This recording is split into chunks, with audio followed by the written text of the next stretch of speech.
John Browning, how are you, sir? I'm doing great. It's a beautiful day here, and well, I guess I'm not supposed to geolocate myself, but most people know that I'm in South Florida for the most part, although I travel around the country a bit. But in South Florida, it's really nice. And my son, who's up in our house in Illinois, is none too happy with me when I tell him that it got a little cold and dipped down to 75 today. Yeah, yeah, 75. I'd put long pants on, son, as he's dealing with snow and sleet and rain in Chicago. But that's okay. That's all right. When he gets your age, he can come to Florida too. But there's great value in living where you live and enjoying where you live and enjoying the life that you have, because you've built a life, not just a portfolio. You're around grandkids. Number 3, I think. We sang a little bit about that on the last episode. But there's also in chapter 9 of your book, by the way, we're going through a series of John's book, his number 1 Amazon bestselling book, Build a Life, Not a Portfolio. We're going through every chapter, and right now today we're on chapter 9, which is talking about the value of a financial advisor. So a couple episodes ago, we talked about how, why you should trust a financial advisor. Last episode, we talked about having the right experience. That really matters. So in this chapter, the value of a financial advisor, let's talk about that. Why is it important to have somebody on your team, John, who can help you build your portfolio, build your life, and all of that? Yeah, I think there's a tendency, right, in today's world to be the do-it-yourselfer. And we talked a little bit about that on previous podcasts and some of the pitfalls with that. And we talked about having the right experience and how the right experience matters. Yeah. And in chapter 9, I actually have a list of several sort of reasons why, to have a financial advisor and the values that a financial advisor can provide. And I forget how many there are. I think there are. I just counted 15. I'm just walking through the pages. There are 15 reasons John has about why you should have a financial advisor. 15 reasons. And they're not all quantitative reasons. One of them, I remember one of them is, and this one just keeps coming up almost day after day.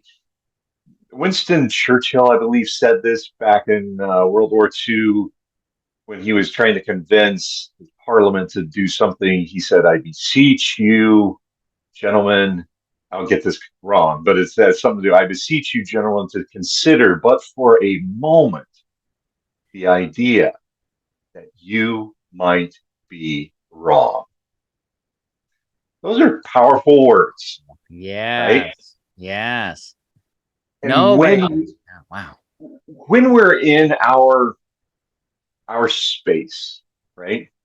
Like I've told you before, I have a surgeon. I actually do have a rocket scientist. No joke. I've got a rocket scientist that I work with. And these are what I say is, these are all very smart people, right?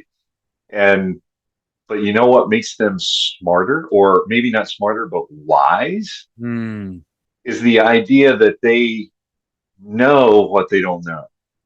Yep. And they understand the value of a financial advisor. Now, if you want dollars and cents, there is a great study out there, third party. I had nothing to do with it. Didn't even know it existed until last year, actually, but it's published each year by Vanguard, a great company who their motto or their modus operandi is to bring financial planning and financial services to regular folks at the lowest possible price. This is their whole goal. Their whole business is built around that. And they have people who are do-it-yourselfers, and they have people who use financial advisors. So they have the data, and they go through it. It's a very involved, long, several pages, 20, 30 pages long, where it shows the numbers. And on the averages, the do-it-yourselfers underperform those who have a financial advisor. I believe it's close to 3%, and that's with the financial advisory fees. Yeah. So it's, in actual dollars and cents, not that you can prove, my scientist son, who's a biologist and environmental scientist, would tell me you can't prove anything with science and data. And he's right. No, but But there are correlations. there are correlations to the data which would suggest that having a financial advisor with the right experience Right. can help you do better in dollars and cents.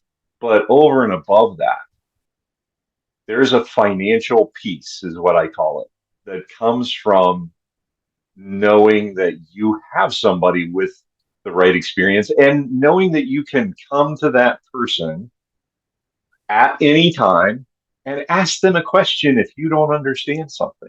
Yeah. And we talked about how do you choose a financial advisor? That's another key thing. If you haven't heard from your financial advisor in the past year or in the past 6 months, then you haven't gotten any, an email or a phone call or anything. You haven't talked about your account and building your best life, not just your portfolio. You need to find a different advisor. Yeah. That's right. It's hard to have financial peace if you don't understand what's going on, at least to some degree. You don't have to understand it to like my level, but you need to understand it to the level that gives you peace. That's right. Yeah. I was talking to somebody the other day, you should be able to take your financial plan. If you're working with John, he's got a financial plan for you and your family. It's unique. You should be able to, at some level, be able to echo that back to John or your neighbor to say, here's what I'm doing and here's why I'm doing it at a certain level. You may not get into all of the different stocks, bonds, and mutual funds and all, but at some level, here's what we're doing and here's why we're doing it. We're building our life today. We're saving for the future. We're putting things in place. This is why we're doing what we're doing. And when you have that level, you have a lot of peace. And then when you have the hotline to John, remember the bat phone when the commissioner would pick up the red bat phone? Oh, right? I remember that. Yeah. You know what? That brought him comfort and peace, right? We have to call, look at that. Because he knew when he picked up the bat phone, Batman was coming. John's kind of like Batman for his clients. They have access to him. And he can talk with you and say, here's what's going on. Here's what I recommend. Let's have a meeting. Let's talk. And when you do that, it really does add value to your life. And I think that's one of the values of having a financial advisor, having somebody in your court that builds a peace of mind. But also, as you said, that Vanguard report probably gets you a better return long term. And we've talked about that many times. This is not a purple pill fast, let's make money today. This is long-term planning. This is looking at your whole life. And this is helping you build a life that you love and enjoy, that you can do some fun things now and you can do some fun things later when you do it right. When you do it right. Yeah. Exactly. And so one of the ways to do it right, I think, is to reach out to John Browning at guardianrockwealth.com. And from there, you can research him. You can find him online at other places. You can request a copy of his #1 Amazon bestselling book, Build a Life and Not a Portfolio. You can request a meeting with him. And that's probably the easiest, bestest, fastest way to reach out to him is guardianrockwealth.com. Listen to this episode again. Go back and listen to some of the other ones. We are walking through every chapter of John's book. We've got 3 more chapters to go. I hope you'll stick around for that because there's tons of wealth here. There's a lot of wisdom and a lot of value from this financial advisor, John Browning, who can help you build a life, not just a portfolio. John, thanks for another great episode, buddy. All right. It's been fun. We'll see you next week.